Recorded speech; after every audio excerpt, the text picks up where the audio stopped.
مزید اچھی ویڈیو دیکھنے کے لیے سبسکرائب کیجیے IDTV چینل کو اور سب سے پہلے ویڈیو دیکھنے کے لیے بیل آئیکن پر کلک ضرور کیجیے۔ اعوذ باللہ من الشیطان الرجیم، بسم اللہ الرحمن الرحیم۔ ناظرین، آپ دیکھ رہے ہیں IDTV اور میرا آج کا موضوع ہے دنیا کی سب سے مضبوط دیوار۔ کئی ہزار سال پہلے روئے زمین پر اللہ جل جلالہ کے ایک ولی کی حکومت تھی۔ ان کا نام اسکندر جبکہ لقب ذوالقرنین تھا۔ آپ حضرت سیدنا خضر علیہ السلام کے خالہ زاد بھائی تھے۔ آپ کو پوری دنیا کی بادشاہت اور مشرق و مغرب کا سفر کا اعزاز بھی حاصل تھا۔ ایک مرتبہ آپ رحمۃ اللہ تعالی علیہ شمال کی طرف سفر کے دوران ترکستان کے مشرقی کنارے پر واقع دو بلند و بالا پہاڑوں کے درمیان پہنچے۔ ان پہاڑوں کی ایک طرف یاجوج ماجوج آباد تھے جبکہ دوسری طرف ایک اور قوم رہا کرتی تھی۔ اس قوم کے لوگوں نے آپ کی بارگاہ میں یاجوج ماجوج کے فساد پھیلانے کی شکایت کی اور ساتھ ہی مال کی پیشکش کرتے ہوئے ایک مضبوط دیوار بنانے کا کہا تاکہ یاجوج ماجوج دوسری طرف نہ آ سکے۔ اب یاجوج ماجوج کون ہے؟ یہ انسان اور کافر ہیں۔ یہ جس جاندار کے پاس سے گزرتے اسے کھا جاتے تھے۔ یہ موسم بہار میں اپنی غاروں سے نکل کر سبزہ کھا جاتے اور خشک چیزیں اٹھا کر لے جاتے تھے۔ ان کے پنجے اور دانت درندوں جیسے اور ان کے بال اتنے لمبے ہیں کہ جسم چھپا لیتے ہیں۔ تو چنانچہ حضرت ذوالقرنین رحمۃ اللہ تعالی علیہ نے قوم کی مالی پیشکش قبول نہ کی بلکہ فریاد رسی کرتے ہوئے فرمایا، مجھے تمہارے مال کی حاجت نہیں، بس جسمانی قوت کے ساتھ میری مدد کرو۔ چنانچہ آپ نے پتھروں کے سائز کے لوہے کے ٹکڑے منگوائے اور زمین کھودنے کا حکم دیا۔ جب پانی نکل آیا تو آپ نے پہلے پتھر رکھوائے اور پگھلے ہوئے تانبے کے ذریعے انہیں جما دیا۔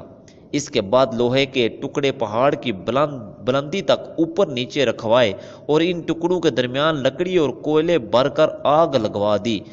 پھر اوپر سے پگھلا ہوا تانبا دیوار میں پلا دیا گیا۔ یوں ایک مضبوط دیوار تیار ہو گئی۔ تو یہ دیوار کب ٹوٹے گی؟ حدیث شریف میں ہے کہ بے شک یاجوج ماجوج روزانہ دیوار توڑتے رہتے ہیں۔ جب وہ مکمل ٹوٹنے کے قریب ہوتی ہے تو انہیں سورج کی شعاعیں نظر آتی ہیں۔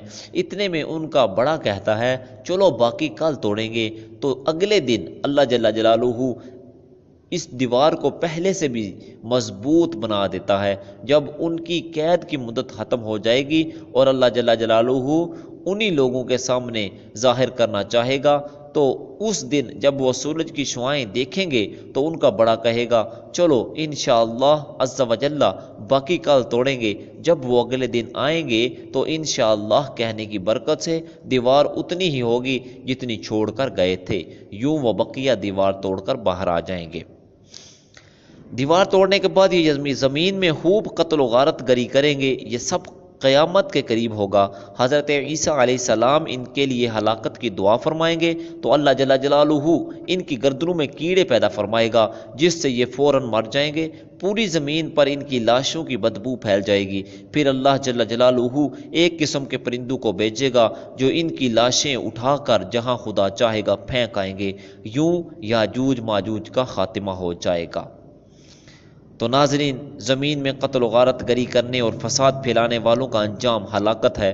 اللہ عز و جل ظالموں کو ایک دم ختم کر دینے پر بھی قادر ہے، مگر انہیں مواقع عطا فرماتا ہے تاکہ توبہ کر لیں۔ کسی بھی جائز کام سے پہلے انشاءاللہ کہنے کی عادت بنا لینی چاہیے۔ اس مبارک جملے کی برکت سے وہ کام مکمل ہونے کی امید بڑھ جاتی ہے۔ ہمارے پیارے نبی صلی اللہ تعالیٰ علیہ وسلم کو بھی قرآن مجید میں کسی کام کو کرنے سے پہلے انشاءاللہ کہنے کا حکم فرمایا گیا۔ اللہ رب العزت جل جلالہ ہمیں حق سچ کی توفیق عطا فرمائے اور ہماری ہر طرف سے حفاظت فرمائے۔ وآخر دعوانا الحمدللہ رب العالمین۔